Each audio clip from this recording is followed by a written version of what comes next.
ಈ ಕ್ಷಣದ 25 ಸುದ್ದಿಗಳನ್ನು ಕ್ವಿಕ್ ಆಗಿ ನೋಡೋಣ. ರಾಜ್ಯದಲ್ಲಿ ಲೋಕಸಭಾ ಸಮರ ಗೆಲ್ಲೋದಕ್ಕೆ ಕೇಂದ್ರ ಸಚಿವ ಅಮಿತ್ ಶಾ ರಣತಂತ್ರವನ್ನು ರೂಪಿಸುವುದಕ್ಕೆ ಎಂಟ್ರಿ ಕೊಟ್ಟಿದ್ದಾರೆ. ಮೈಸೂರಿನ ಮಂಡಕಹಳ್ಳಿ ವಿಮಾನ ನಿಲ್ದಾಣಕ್ಕೆ ಆಗಮಿಸಿರುವಂತಹ ಅಮಿತ್ ಶಾಗೆ ಬಿಜೆಪಿ ನಾಯಕರು ಅದ್ಧೂರಿ ಸ್ವಾಗತವನ್ನ ಕೋರಿದರು. ಮೈಸೂರಿನ ರಾಡ್ಸನ್ ಹೋಟೆಲ್ನಲ್ಲಿ ಚಾಣಕ್ಯ ವಾಸ್ತವ್ಯ ಹೂಡಿದ್ದಾರೆ. ಇಂದು ವಿವಿಧ ಕಾರ್ಯಕ್ರಮಗಳಲ್ಲಿ ಭಾಗಿಯಾಗಲಿದ್ದಾರೆ. ಬಳಿಕ ಕ್ಲಸ್ಟರ್ಗಳ ಸಭೆ ಮಾಡಿ ಚುನಾವಣೆಯನ್ನು ಗೆಲ್ಲೋದಕ್ಕೆ ಗೇಮ್ ಪ್ಲಾನ್ ಮಾಡಲಿದ್ದಾರೆ.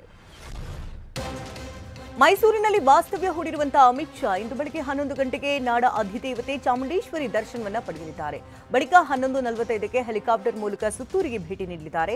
ಸುತ್ತೂರು ಜಾತ್ರೆಯಲ್ಲಿ ಭಾಗಿಯಾದ ಬಳಿಕ ಮಧ್ಯಾಹ್ನ 1:30ಕ್ಕೆ ಸುತ್ತೂರು ಮಠದಲ್ಲಿ ಊಟವನ್ನು ಸವಿಯಲಿದ್ದಾರೆ.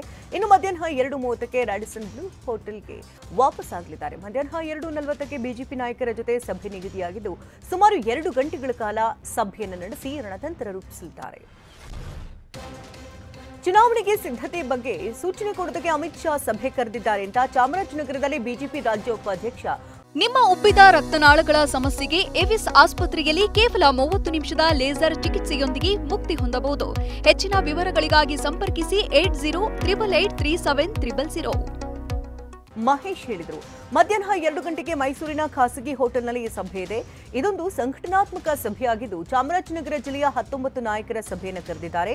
ಮೈಸೂರು ವಿಭಾಗದ ಬಿಜೆಪಿ ಜಿಲ್ಲಾಧ್ಯಕ್ಷರು, ನಿಕಟಪೂರ್ವ ಜಿಲ್ಲಾಧ್ಯಕ್ಷರು, ಹಾಲಿ ಹಾಗೂ ಮಾಜಿ ಶಾಸಕರು, ಸಂಸದರು ಮತ್ತು ಪ್ರಮುಖರ ಸಭೆಯನ್ನು ಕರೆದಿದ್ದಾರೆ ಅಂತ ಹೇಳಿದರು.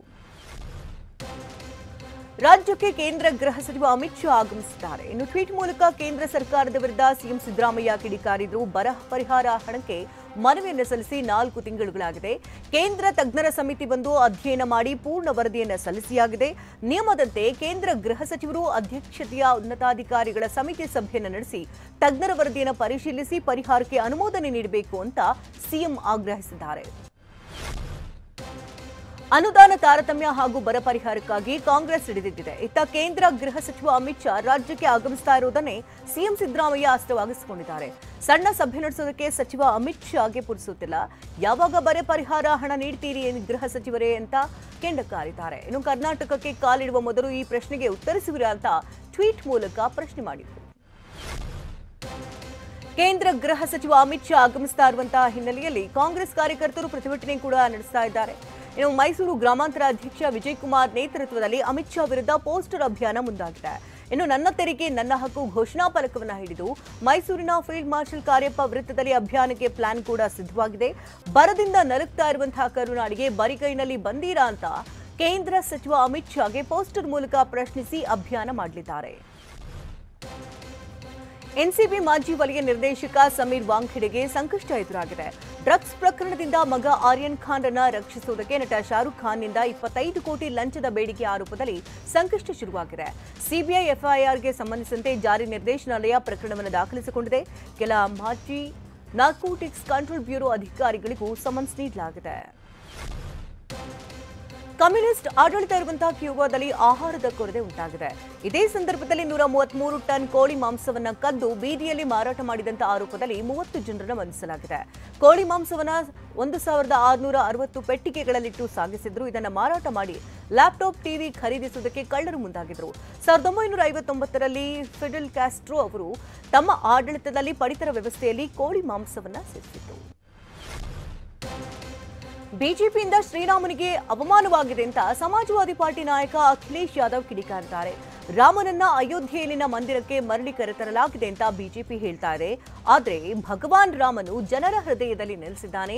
ಅವರ ಹೆಸರನ್ನ ಬಳಸಿಕೊಳ್ಳುವ ಅವಶ್ಯಕತೆ ಏನಿದೆ?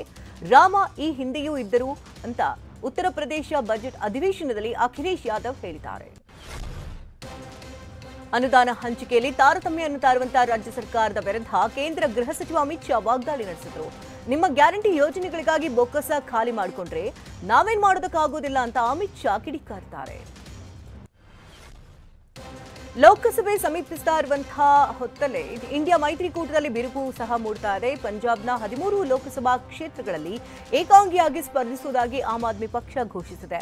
ಪಕ್ಷದ ಸಂಚಾಲಕ ದೆಹಲಿ ಸಿಎಂ ಅರವಿಂದ್ ಕೇಜ್ರಿವಾಲ್ ಮಾಹಿತಿ ನೀಡಿದ್ದಾರೆ. ಈ ಮೂಲಕ ಇಂಡಿಯಾ ಮೈತ್ರಿಗೆ ಆಪ್ ನಾಯಕರು ವಿದಾಯ ಹೇಳಿದ್ದಾರೆ. ಲೋಕಸಭಾ ಚುನಾವಣಾ ಹೊಸ್ತಿಲಲ್ಲಿ ಮತ್ತೊಮ್ಮೆ ಅಮಿತ್ ಶಾ ಸಿಎಎ ಬಾಂಬ್ ಸಿಡಿಸಿದ್ದಾರೆ. ಮುಂಬರುವ ಲೋಕಸಭಾ ಚುನಾವಣೆಗೂ ಮುನ್ನವೇ ಪೌರತ್ವ ತಿದ್ದುಪಡಿ ಕಾಯ್ದೆ ಅಧಿಸೂಚನೆ ಹೊರಡಿಸೋಕೆ ಜಾರಿಗೊಳಿಸಲಾಗುವುದು ಅಂತ ಮಹತ್ವದ ಹೇಳಿಕೆ ನೀಡಿದ್ದಾರೆ. ಮುಂಬರುವ ಲೋಕಸಭಾ ಚುನಾವಣೆಗೂ ಮುನ್ನವೇ ಮತ್ತೊಮ್ಮೆ ಪೌರತ್ವ ತಿದ್ದುಪಡಿ ಕಾಯ್ದೆಯನ್ನು ಅನುಷ್ಠಾನಗೊಳಿಸುವ ಬಗ್ಗೆ ಚರ್ಚೆ ಆರಂಭಗೊಂಡಿದ್ದು, ಈಗಾಗಲೇ ಈಶಾನ್ಯದ ಕೆಲವು ರಾಜ್ಯಗಳಲ್ಲಿ ಪ್ರತಿಭಟನೆ ಶುರುವಾಗಿದೆ. ಇದರ ಬೆನ್ನಲ್ಲೇ ಅಮಿತ್ ಶಾ ಮಹತ್ವದ ಹೇಳಿಕೆ ನೀಡಿದ್ದಾರೆ. ಕಾಂಗ್ರೆಸ್ನ ಹಲವು ನಾಯಕರು ಬಿಜೆಪಿ ಹಾಗೂ ಬಿಜೆಪಿ ಮಿತ್ರ ಪಕ್ಷಗಳಿಗೆ ವಲಸೆ ಹೋಗಿದ್ದಾರೆ. ಇದರ ಮಧ್ಯೆ ಮಧ್ಯಪ್ರದೇಶದ ಹಿರಿಯ ನಾಯಕ ಕಾಂಗ್ರೆಸ್ನ ಕಟ್ಟಾಳು ಕಮಲ್ನಾಥ್ ಬಿಜೆಪಿ ಸೇರ್ತಾರೆ ಎನ್ನುವಂತ ಸುದ್ದಿ ಹರಿದಾಡ್ತಾ ಇದೆ.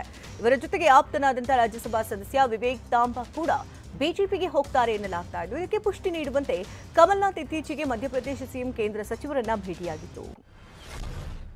ಅಯೋಧ್ಯೆ ರಾಮಮಂದಿರ ಮೇಲಿನ ಚರ್ಚೆಯೊಂದಿಗೆ ಮೋದಿ 2.0 ಸರ್ಕಾರದ ಕೊನೆಯ ಅಧಿವೇಶನ ಅಂತ್ಯವಾಗಿದೆ. 17ನೇ ಲೋಕಸಭೆಯ ಕೊನೆ ಅಧಿವೇಶನ ಜನವರಿ 31ರಂದು ಆರಂಭವಾಗಿ 9 ದಿನಗಳ ಬಳಿಕ ಮುಕ್ತಾಯವಾಗಿದೆ. ಬಜೆಟ್ ಅಧಿವೇಶನದಲ್ಲಿ ಒಟ್ಟು 12 ಮಸೂದೆಗಳನ್ನು ಉಭಯ ಸದನದಲ್ಲಿ ಅಂಗೀಕರಿಸಲಾಯಿತು. ಇನ್ನು 5 ವರ್ಷಗಳ ಅವಧಿಯಲ್ಲಿ 221 ಮಸೂದೆಗಳನ್ನು ಅಂಗೀಕರಿಸಲಾಗಿದೆ. ಪ್ರಮುಖವಾಗಿ 370ನೇ ವಿಧಿ ರದ್ದತಿ, ನಾರಿ ಶಕ್ತಿ ಹಾಗೆ ತ್ರಿವಳಿ ತಲಾಕ್ನಂತಹ ಮಹತ್ವದ ಮಸೂದೆಗಳನ್ನು ಅಂಗೀಕರಿಸಲಾಗಿದೆ. ಯುನೈಟೆಡ್ ಅರಬ್ ಎಮಿರೇಟ್ಸ್ನಲ್ಲಿ ನಿರ್ಮಾಣ ಆಗಿರುವಂತಹ ಮೊದಲ ಹಿಂದೂ ದೇವಾಲಯವನ್ನು ಪ್ರಧಾನಿ ಮೋದಿ ಉದ್ಘಾಟಿಸಲಿದ್ದಾರೆ. ಇದೇ ಫೆಬ್ರವರಿ 14ರಂದು ದೇವಸ್ಥಾನ ಲೋಕಾರ್ಪಣೆಗೊಳ್ತಾ ಇದ್ದು, ಅದಕ್ಕಾಗಿ ಪ್ರಧಾನಿ ಮೋದಿ ಫೆಬ್ರವರಿ 13ರಂದು ಯುಎಇಗೆ ಭೇಟಿ ನೀಡಲಿದ್ದಾರೆ. ಯುಎಇಯ ಬ್ಯಾಕ್ಸ್ವಾಮಿ ನಾರಾಯಣ ಸಂಸ್ಥೆಯು ಅಬುದಾಬಿಯಲ್ಲಿ ಬೃಹತ್ ಹಿಂದೂ ದೇವಾಲಯವನ್ನು ನಿರ್ಮಿಸಲಾಗಿದೆ. ಒಟ್ಟು 27 ಎಕರೆ ಪ್ರದೇಶದಲ್ಲಿ ದೇಗುಲ ತಲೆಯುತ್ತಿದೆ. ಫೆಬ್ರವರಿ 13ರಂದು ದೆಹಲಿಯಲ್ಲಿ ರೈತರು ದೆಹಲಿ ಚಲೋ ಮೂಲಕ ಪ್ರತಿಭಟನೆ ನಡೆಸುವುದಕ್ಕೆ ಸಜ್ಜಾಗ್ತಾ ಇದ್ದಾರೆ. ಇದರ ಬೆನ್ನಲ್ಲೇ ಪಂಜಾಬ್ ಮತ್ತು ಹರಿಯಾಣದ ಬಾರ್ಡರ್ ಅನ್ನು ಸೀಲ್ ಮಾಡಲಾಗಿದೆ. ಹರಿಯಾಣ ಪೊಲೀಸರು ಸಂಚಾರಿ ನಿರ್ದೇಶನಗಳನ್ನು ನೀಡಿದ್ದು, ಮುಖ್ಯ ರಸ್ತೆಯಲ್ಲಿ ತುರ್ತು ಕೆಲಸಗಳಿದ್ದರಷ್ಟೇ ಸಂಚರಿಸಬೇಕು ಅಂತ ತಿಳಿಸಿದೆ.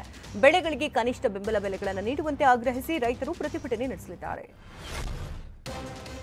ಪಾಕಿಸ್ತಾನದ ಸಾರ್ವತ್ರಿಕ ಚುನಾವಣೆಯ ಫಲಿತಾಂಶವು ಅತಂತ್ರವಾಗಿದೆ. ಆದರೆ ನಮ್ಮ ಪಕ್ಷವೇ ಗೆದ್ದಿದೆ ಅಂತ ಮಾಜಿ ಪ್ರಧಾನಿಗಳಾದ ನವಾಜ್ ಶರೀಫ್ ಮತ್ತು ಇಮ್ರಾನ್ ಖಾನ್ ಮಧ್ಯೆ ಹಗ್ಗಜಗ್ಗಾಟ ಶುರುವಾಗಿದೆ. ಇದರ ಮಧ್ಯೆ PMLN ಏಕೈಕ ಅತಿದೊಡ್ಡ ಪಕ್ಷವಾಗಿರುವುದರಿಂದ ಸರ್ಕಾರ ರಚಿಸುವ ಹಕ್ಕನ್ನು ಹೊಂದಿದೆ ಅಂತ ಮಾಜಿ ಪ್ರಧಾನಿ ನವಾಜ್ ಶರೀಫ್ ಹೇಳಿದ್ದಾರೆ. ಆದರೆ ಮೈತ್ರಿ ಸರ್ಕಾರ ರಚಿಸುವಂತೆ ಸೇನೆ ಸೂಚಿಸಿದೆ.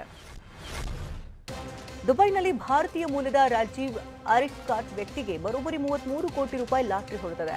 ಬಿಗ್ ಟಿಕೆಟ್ ಅಬುದಾಬಿ ಎಂಬ ಸಂಸ್ಥೆ ಲಾಟರಿ ಟಿಕೆಟ್ ಆಯೋಜನೆ ಮಾಡಿದ್ದು, ಬಿಗ್ ಟಿಕೆಟ್ ಲಾಟರಿಯನ್ನ ವಿನ್ನರ್ ಆಗಿ ರಾಜೀವ್ ಆಯ್ಕೆಯಾಗಿದ್ದಾರೆ. ಕೇರಳದಿಂದ ದುಬೈಗೆ ವಲಸೆ ಹೋಗಿದಂತ ರಾಜೀವ್ ಅರಿಫ್ಕಾಟ್ ಅವರು ಕಳೆದ 3 ವರ್ಷದಿಂದ ಲಾಟರಿ ಟಿಕೆಟ್ ಅನ್ನು ತೆಗೆದುಕೊಳ್ಳುತ್ತಿದ್ದಾರೆ. ದುಬೈನ ಅಲ್ ಐನ್ನಲ್ಲಿರುವಂತಹ ಆರ್ಕಿಟೆಕ್ಚರಲ್ ಸಂಸ್ಥೆಯಲ್ಲಿ ಕೆಲಸ ಮಾಡುತ್ತಿದ್ದಾರೆ. ಅಂಡರ್ 19 ವಿಶ್ವಕಪ್ ಫೈನಲ್ಗೆ ಕ್ಷಣಗಣನೆ ಶುರುವಾಗಿದೆ. ಇಂದು ದಕ್ಷಿಣ ಆಫ್ರಿಕಾದ ಸಹಾರಾ ಪಾರ್ಕ್ ವಿಲೋಮರ್ ಕ್ರಿಕೆಟ್ ಸ್ಟೇಡಿಯಂನಲ್ಲಿ ಮಧ್ಯಾಹ್ನ 1:30ಕ್ಕೆ ಭಾರತ ಮತ್ತು ಆಸ್ಟ್ರೇಲಿಯಾದ ಕಿರಿಯರು ಮುಖಾಮುಖಿಯಾಗಿದ್ದಾರೆ. 3ನೇ ಬಾರಿಗೆ ಅಂಡರ್ 19 ವಿಶ್ವಕಪ್ ಫೈನಲ್ನಲ್ಲಿ ಎದುರಾಗ್ತಾ ಇದ್ದು, ಯಾರು ಟ್ರೋಫಿ ಗೆಲ್ತಾರೆ ಅನ್ನೋ ಕುತೂಹಲ ಕೂಡ ಮೂಡಿದೆ. 2012 ಮತ್ತು 2018ರ ಫೈನಲ್ನಲ್ಲಿ ಆಸ್ಟ್ರೇಲಿಯಾ ಕಿರಿಯರು ಭಾರತಕ್ಕೆ ಶರಣಾಗಿದ್ದಾರೆ.